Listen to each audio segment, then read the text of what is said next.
Welcome back to another episode of Seize the Day. My name is Sadie with the New York Marine Rescue Center, and we are so happy to be here with you as we bring more marine science, conservation, and education right to you, wherever you are.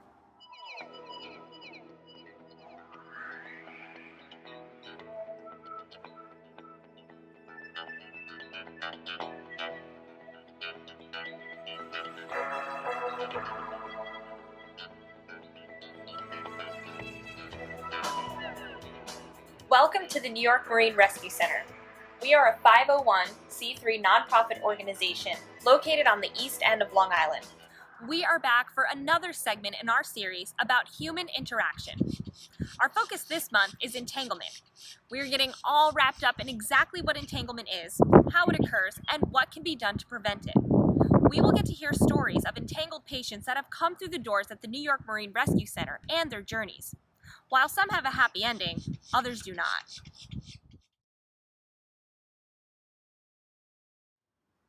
Entanglement is a huge, worldwide issue for marine animals.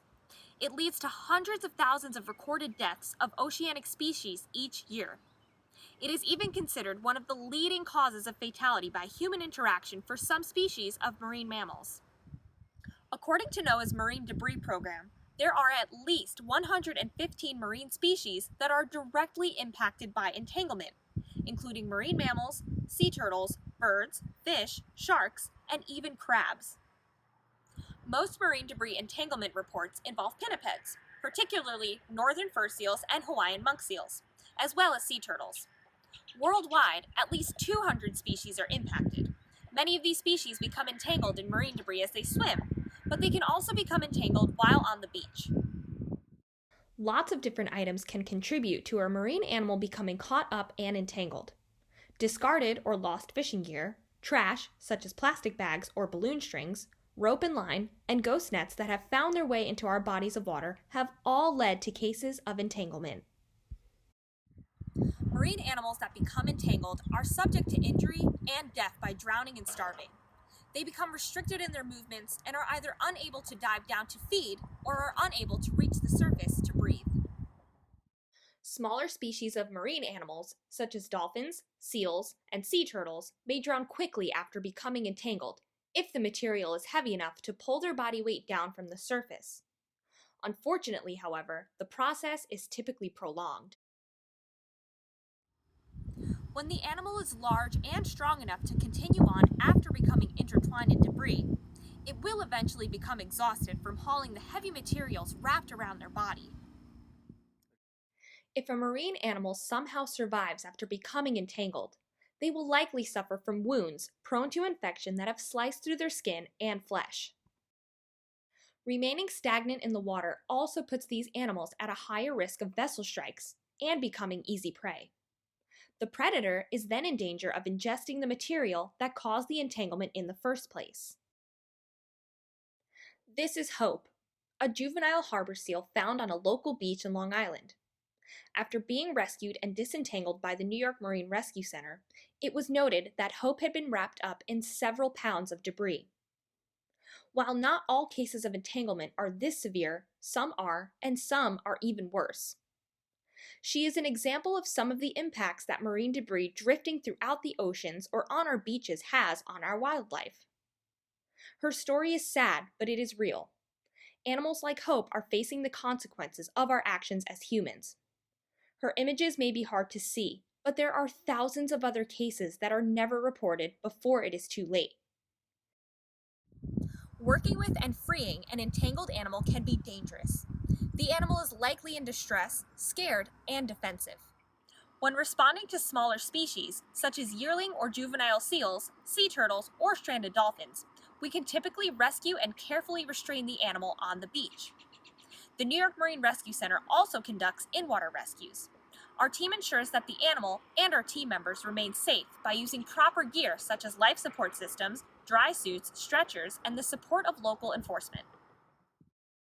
It is within our protocol to admit the animal to our rehabilitation center to further check and monitor its health and well-being. The entanglement may have led to infection, malnourishment, or other open wounds from predators or boat strikes. Once the animal is rehabilitated and cleared by our veterinarian team, we can release the animal back into the wild. Throughout this process, we collect samples and data from each entanglement case to better understand trends to prevent future incidents. When larger animals, such as whales, become entangled, organizations like NOAA, the United States Coast Guard, and New York's Department of Environmental Conservation can work together offshore on large rafts or vessels to get a better eye on the animal. The rescue team will use hooks or grapples in the attempt to latch onto the debris stuck on the whale. They will also temporarily secure large buoys to the gear in order to slow the animal's swimming capabilities while they work on approaching, assessing, and freeing the animal.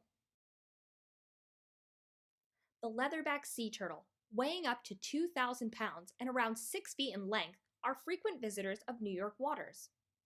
Due to their size, responders use a similar technique to rescuing a whale when trying to disentangle them.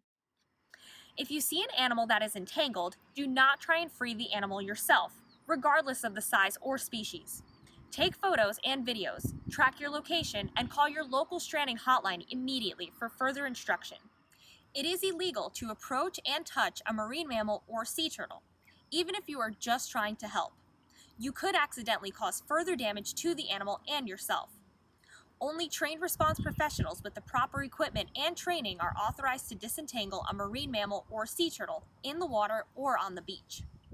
We can all work together to do our part in keeping our beaches, oceans, and waterways a happier and healthier place. Entanglements are preventable, and the first step is properly disposing of our trash and fishing gear. Fish responsibly and look for monofilament dispensers near your fishing site. If there are none, keep your discarded gear with you until you are able to safely dispose of it, or see what you can use for next time. Participate in local beach or waterfront cleanups in your area. The New York Marine Rescue Center hosts 5 beach cleanups every month from April to December in our efforts to preserve and protect marine environments. They are public, free, and fun to participate in while making a positive change in the right direction. Educate yourself on the profound impact that ghost nets and other fishing gear has on our wildlife by watching documentaries like Entangled, focusing on right whales, or visit our website to learn more about our historical data. Even if you do not live near or frequent a body of water, trash can travel, and it will find its way to a body of water eventually. The ocean is a big place, taking up over 71% of the Earth's surface, and it needs our help protecting it. Stay tuned for our next episode of Seize the Day, premiering next month, where we examine another form of human interaction as we take a ride on the topic of vessel strikes. Thank you for watching and for your continued support. Be good to the big old blue, and don't forget to like and share.